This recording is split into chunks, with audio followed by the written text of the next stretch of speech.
Hi, I'm Anne with MojoDesk, and today I'm going to show you how to adjust your MojoDesk's sensitivity levels using your hand control. Each MojoDesk has a built-in anti-collision detection system designed to stop and reverse slightly if something is under your desk so that it doesn't crush or damage any items underneath.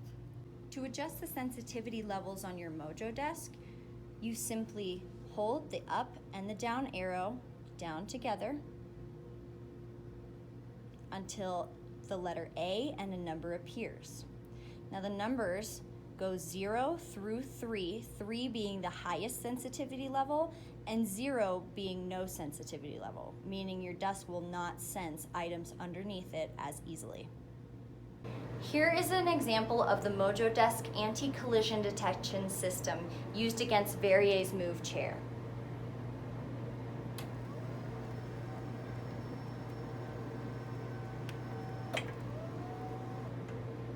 For more helpful tips, quick fixes, and instruction manuals, please visit mojodesk.com and click on our Learn tab at the top of the page. Thanks.